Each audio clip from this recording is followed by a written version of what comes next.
You think that badge makes you a god in this room, Officer Hayes? You're nothing but a coward hiding behind state-sanctioned violence. The courtroom gasped. Officer Ronald Hayes' face turned a violent shade of crimson.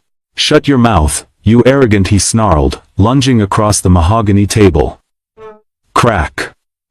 His heavy hand struck MP Naomi Pierce's face, the sound echoing like a gunshot. For 2 agonizing seconds, Hayes froze, a triumphant smirk forming on his lips.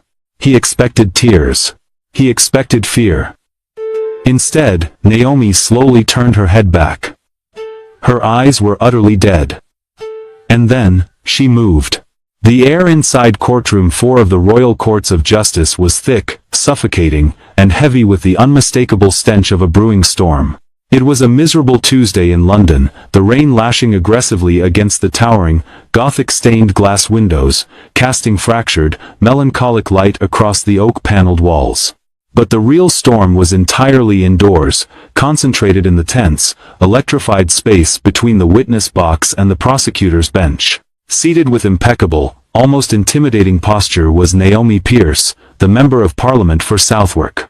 At 38, she had built a reputation that made the political establishment deeply uncomfortable. She was brilliant, unapologetically black, and possessed a mind like a steel trap. Before her entry into politics, Naomi had served 2 tours as an investigator with the Royal Military Police. She knew how to dismantle a target, whether with a carefully worded subpoena or, if the situation ever demanded it, with her bare hands. Today, her weapon of choice was a stack of meticulously organized manila folders, each containing damning evidence of police corruption. In the witness box sat Officer Ronald Hayes. He was a bruising, hulking figure of a man, a 20-year veteran of the Metropolitan Police. Hayes belonged to an old, fading era of law enforcement, the kind that believed the streets were a personal fiefdom and the uniform was a license for absolute impunity. His neck, thick and flushed with chronic high blood pressure and bubbling rage, bulged over his collar. He was currently the prime focus of an independent inquiry into the catastrophic failings and deep-rooted corruption of Operation Trident, a specialist anti-gang unit. Naomi was leading the inquiry, and for the past 3 hours, she had been systematically flaying him alive on the public record. Officer Hayes, Naomi's voice was remarkably calm, carrying a cold, resonant clarity that cut through the stifling room. Let us revisit the events of October 14th. You claimed in your official report that the suspect, a 19-year-old boy with no prior convictions, resisted arrest with extreme prejudice. Yet, the CCTV footage from the local off-license, which, I might add, mysteriously vanished from the evidence locker but was recovered by my office from a cloud backup, shows him lying on the ground, hands secured behind his head, for a full 2 minutes before you initiated physical force. Hayes shifted his massive weight, the antique wooden chair groaning in protest. He gripped the edges of the witness stand, his knuckles turning white. He hated her. He hated her tailored navy suit, her flawless locks pulled back into a severe bun, and most of all, he hated the absolute lack of deference in her eyes. To a man like Hayes, a black woman holding authority over him, demanding accountability from him, was a fundamental violation of the natural order of his world. I stand by my report, Hayes ground out, his voice a low, gravelly threat. In the heat of the moment, on the streets, you don't have the luxury of playing Monday morning quarterback, Miss Pierce. It's Member of Parliament Pierce, or ma'am, Officer Hayes, Naomi corrected smoothly, not missing a beat. And we are not discussing the heat of the moment. We are discussing a calculated, brutal assault on a restrained teenager. An assault that left him with a fractured orbital bone and permanent vision loss. You falsified the report to cover your tracks. You believed you were untouchable. The gallery behind them, packed with journalists, legal aides, and the families of Hayes' victims, began to murmur. The presiding judge, an elderly man named Justice Aris, tapped his gavel weakly. Order. Let us maintain decorum. Hayes' face was now a mottled, furious purple. Sweat beaded on his forehead, catching the dim courtroom light. He leaned forward, spit flying from his lips. You politicians are all the same. You sit in your ivory towers in Westminster, reading reports, while we bleed on the pavement. You don't know the first thing about survival. Naomi didn't flinch. she simply turned a page in her folder, the sound unnaturally loud in the sudden, tense quiet. I know quite a bit about survival, Officer Hayes. I also know a bully when I see one. A coward who only exerts force when he holds every advantage. When the target is unarmed. When the target is outnumbered.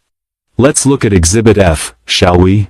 A string of text messages from your personal phone, detailing. Those are fabricated. Hayes roared, his voice cracking with panic and rage. The mention of his personal phone, a burner he thought was completely untraceable, shattered his remaining composure. The illusion of his invincibility was crumbling on live television, dismantled piece by a woman he viewed with utmost contempt. The boiling point had been reached, and the pressure valve was about to violently explode.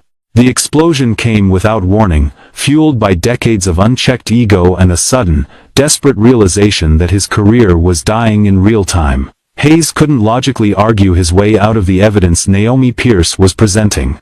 The text messages she held were the undeniable nail in his coffin, proving not just brutality, but a coordinated conspiracy to plant narcotics on minority suspects to boost arrest quotas. Stripped of his power to intimidate legally, Hayes reverted to the only language he truly understood, physical dominance. I said, "Shut your mouth." Hayes bellowed. In a movement shockingly fast for a man of his bulk, he shoved the heavy wooden gate of the witness box open. The hinges screamed. Justice Aris slammed his gavel down, shouting, "Officer Hayes, remain seated." But Hayes was already moving. He crossed the 3 yards separating the witness box from Naomi's desk in 2 massive strides. Court bailiffs, caught entirely off guard by the sheer audacity of an officer attacking an MP in the Royal Courts of Justice, scrambled forward, but they were seconds too late. Naomi stood up, instinctively squaring her shoulders, her face a mask of absolute calm. She didn't retreat a single inch. "You arrogant," Hayes snarled. He drew his right arm back, his massive hand open, and swung with all his might. Crack. The slap was sickeningly loud, a sharp, violent sound that seemed to suck all the air out of the vast, vaulted room. The sheer force of the blow snapped Naomi's head violently to the side. A collective, horrified gasp erupted from the gallery. Reporters dropped their pens, a woman in the front row screamed. Time seemed to stop. For 2 agonizing, breathless seconds, Hayes froze. He stood there, chest heaving, a terrifying, triumphant smirk slowly forming on his lips. His eyes gleamed with a toxic cocktail of adrenaline and vindication. In his warped mind, he had just restored the natural order. He had put her in her place. He expected her to collapse, to clutch her face in tears, to cower before him in terror as so many others had done in dark alleys and interrogation rooms. But Naomi Pierce did not cry. She did not cower. Slowly, deliberately, Naomi turned her head back to face him. Her cheek was already swelling, a bright, angry red mark forming the exact shape of Hayes' hand. A thin trickle of blood escaped the corner of her mouth where her teeth had cut into her lip. But it was her eyes that made Hayes' smirk falter. There was no fear in them. There was no shock. There was only a cold, dark, terrifying void, the eyes of a predator who had just been handed the perfect justification. In her mind, Naomi's Royal Military Police training, honed through years of close-quarters combat drills, took over completely. She analyzed Hayes' stance in a fraction of a millisecond. His weight was entirely on his front foot, his right arm was still dropping from the follow-through of the slap, and his chin was thrust forward, completely unguarded. He was wide open.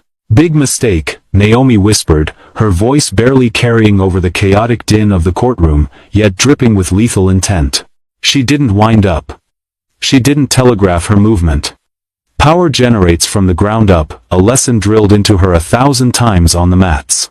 Naomi planted her right foot, twisted her hips with explosive, coiled torque, and unleashed a devastatingly precise left hook. The mechanics of the punch were flawless. Her fist, small but tight as a cannonball, connected squarely with the hinge of Hayes' jaw. The impact sounded like a baseball bat striking a heavy sack of wet sand. Thwack. The physics of the human body are unforgiving. When the jaw is struck with that much rotational force, the brain violently twists inside the skull, instantly shutting down the nervous system to protect itself. Hayes didn't stagger. He didn't stumble. The lights simply went out.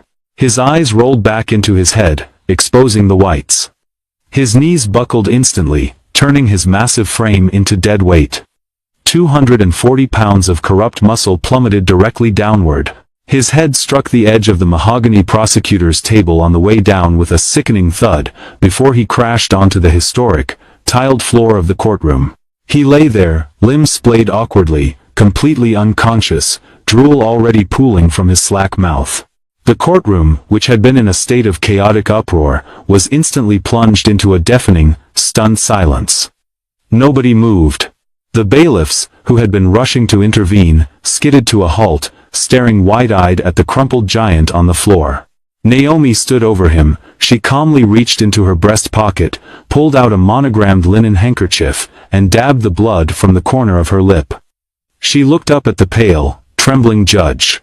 "I believe, Your Honor," Naomi said, her voice steady and echoing clearly through the silent room, "the witness is currently incapable of answering further questions. I request a brief recess." The immediate aftermath was a blur of flashing lights, frantic shouting, and unprecedented legal chaos.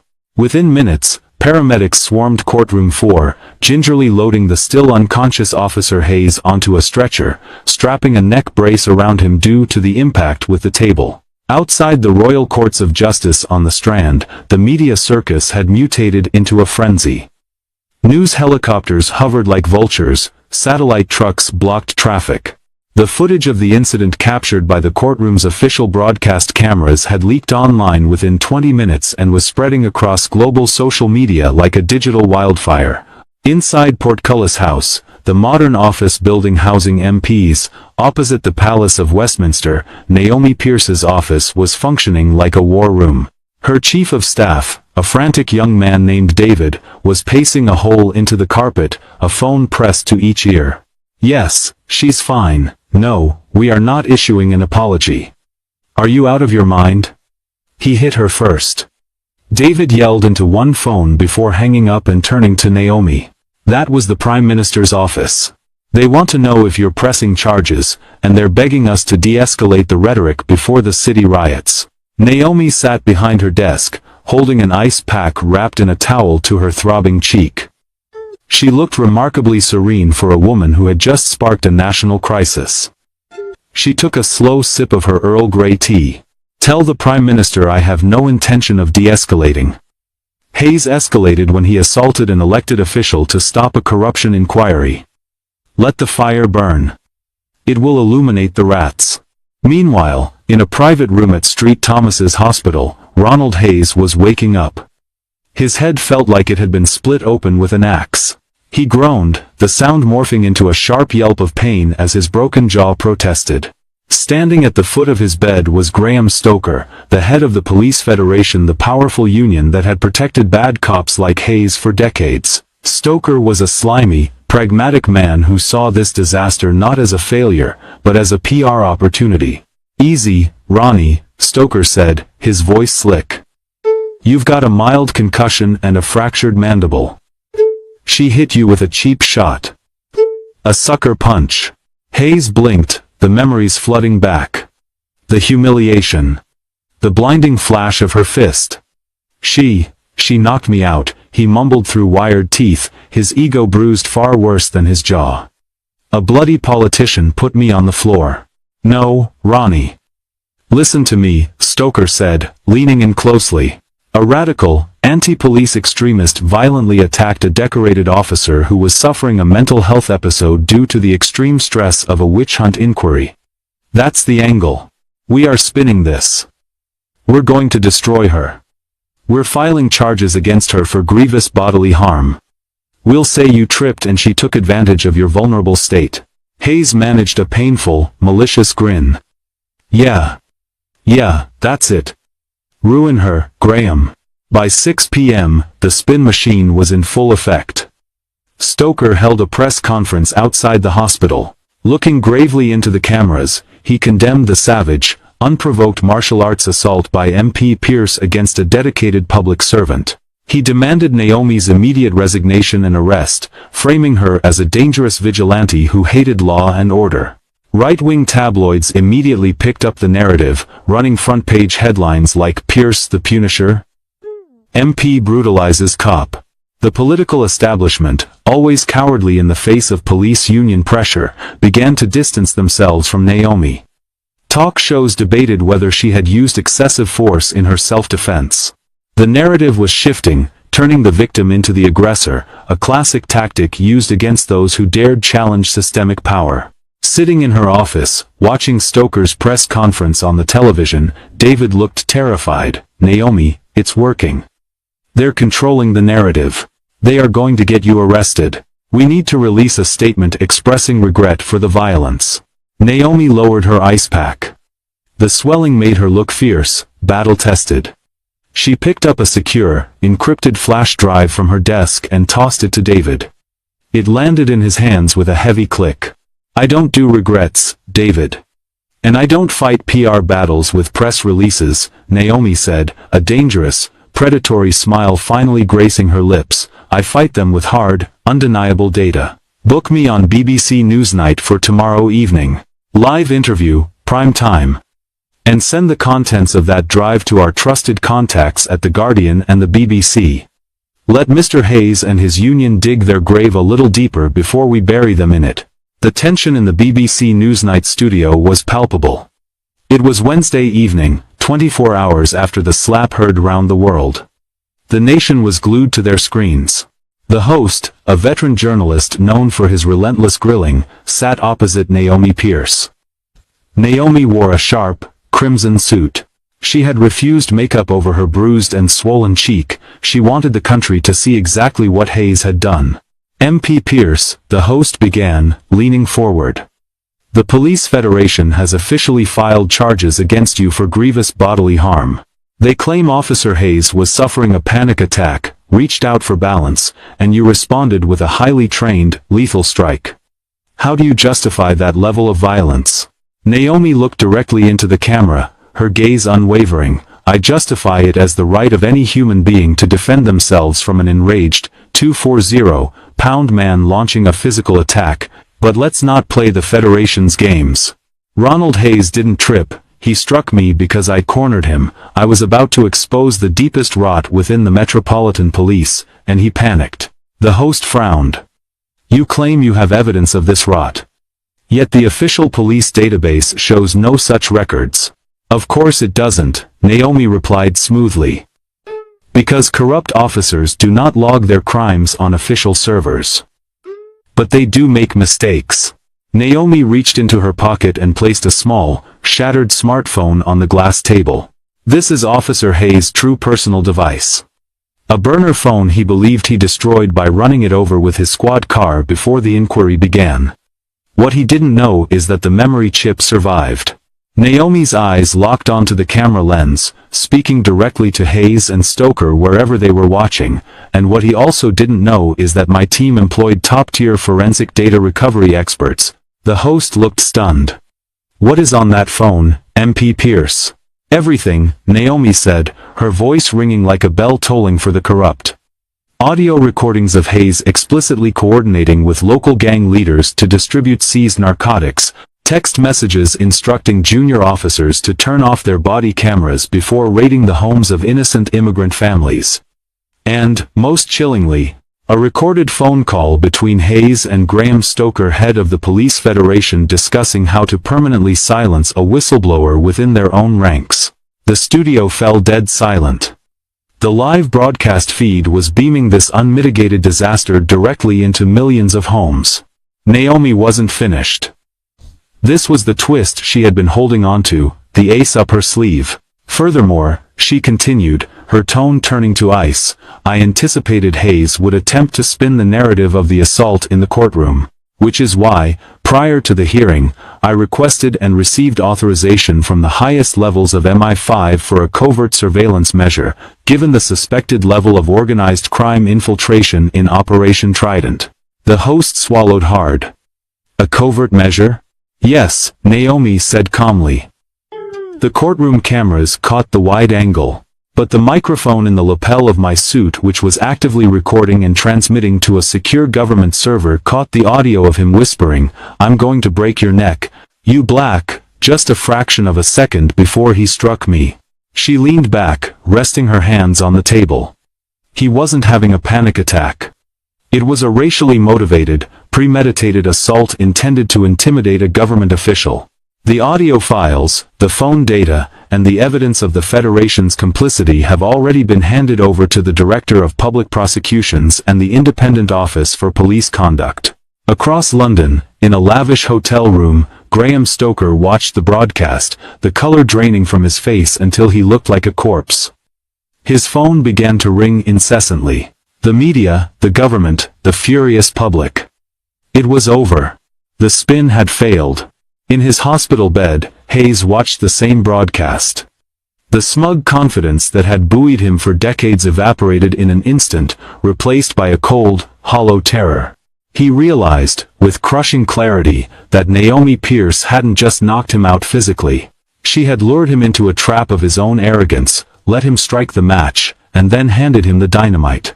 She had systematically, legally, and utterly annihilated his life. 6 months later, the landscape had fundamentally changed.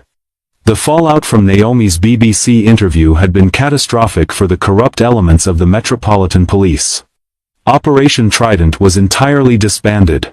Graham Stoker was forced to resign in disgrace and was currently under federal investigation for obstruction of justice. But the main event, the spectacle the entire country had been waiting for, was the criminal trial of Ronald Hayes. Hayes was no longer in his police uniform. He sat at the defendant's table in Courtroom 1 of the Old Bailey, the highest criminal court in the land, wearing an ill-fitting gray suit. The man was a shadow of his former hulking self. He had lost 30 pounds. His posture, once dominating and aggressive, was now slumped, his eyes darting nervously around the room. The psychological breakdown of a bully who had been stripped of his badge, his gun, and his power was absolute. He was facing charges of corruption, conspiracy to distribute narcotics, perjury, and the racially aggravated assault of an elected official. The courtroom was packed, but this time, the atmosphere was different. There was no chaotic energy, only the grim, inevitable march of justice. Naomi Pierce sat in the gallery, watching the proceedings.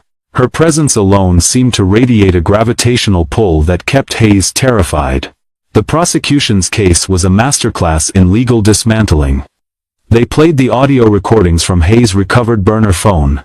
The jury, a diverse cross-section of Londoners, listened in disgusted silence as Hayes' recorded voice laughed about planting a knife on a Somali teenager. They listened to the frantic, panicked calls to his union boss. And then, they played the enhanced audio from Naomi's lapel microphone. The vile, racist slur hissed by Hayes just before the sickening crack of the slap echoed through the historic arches of the Old Bailey. Hayes's defense barrister tried a desperate, floundering strategy. He attempted to argue that Hayes was a product of a broken system, suffering from severe PTSD from his time on the streets, and that the assault was a momentary lapse in judgment caused by provocation. It was Naomi's turn to take the stand as the star witness for the prosecution. She walked to the witness box with the same calm, intimidating grace she had shown 6 months prior. MP Pierce, the defense barrister, began, sweating profusely.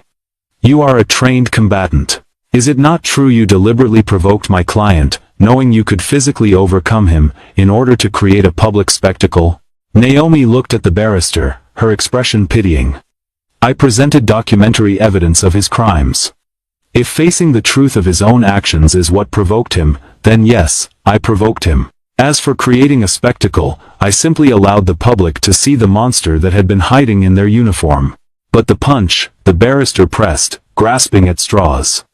"Was it necessary to strike him with such devastating force? You shattered his jaw in 3 places."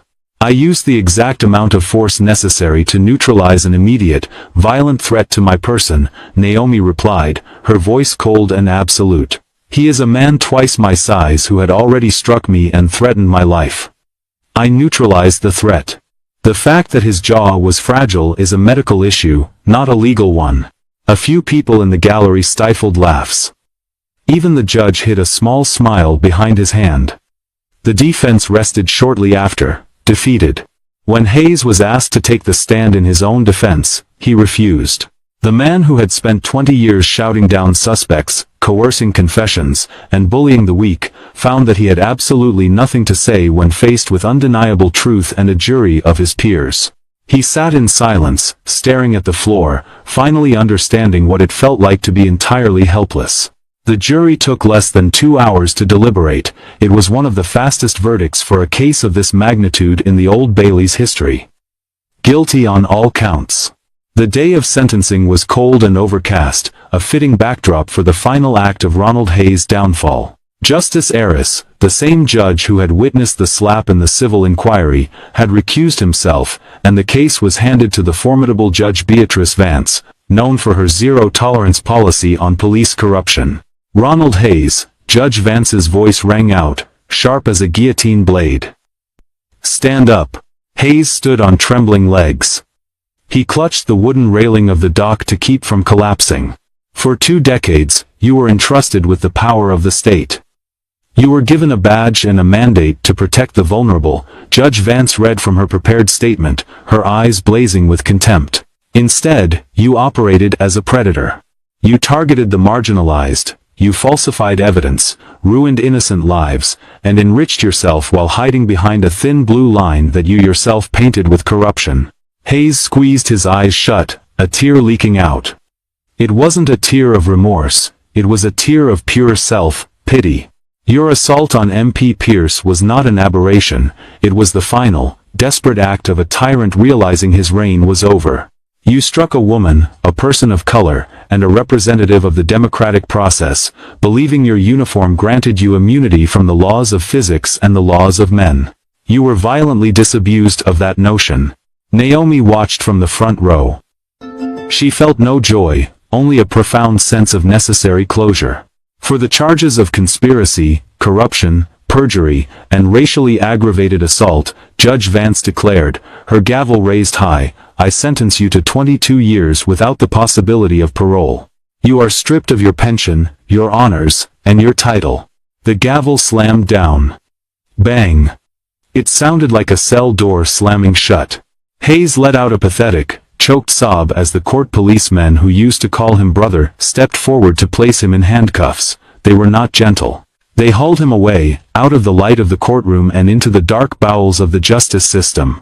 3 days later, a prison transport van pulled up to the imposing, heavily fortified gates of HMP Belmarsh, a Category A men's prison in southeast London. It housed the most dangerous criminals in the country, many of whom were serving time because of the corrupt tactics of the Trident Task Force. The heavy iron doors groaned open, swallowing the van. Inside the holding area, Hayes was stripped of his civilian clothes and forced into a standard-issue gray tracksuit. The guards processing him offered no smiles, no winks, no professional courtesy. He was just another inmate now. Number 84729. As he was marched down the stark, fluorescent-lit corridor of a wing towards his cell, the noise of the prison washed over him, a cacophony of shouts, banging metal, and chaotic energy. Then, someone recognized him. Yo, look who the cat dragged in, a voice echoed from a cell on the second tier. It belonged to a young man Hayes had framed for weapons possession 5 years ago. The whispers started, traveling down the cell block like electricity. It's Hayes. The dirty cop, the one the MP knocked out. Faces pressed against the small barred windows of the heavy steel doors. Eyes filled with years of stored hatred locked onto him. The men he had beaten, framed, and stolen from were waiting. The jeers began, followed by the terrifying sound of hundreds of hands banging rhythmically on the metal doors. Boom! Boom! Boom! Hayes stopped walking. His breath hitched in his throat, his knees shook so violently the guards had to drag him the rest of the way to his cell. They tossed him inside and slammed the heavy door shut. The lock clicked with a horrifying finality. Ronald Hayes backed into the corner of his tiny, concrete cell, surrounded by the deafening, predatory noise of the men he had wronged. He curled his knees to his chest, burying his face in his hands. The badge was gone. The power was gone. He was entirely alone, trapped in a cage with his own hard, inescapable karma. Out in the city, the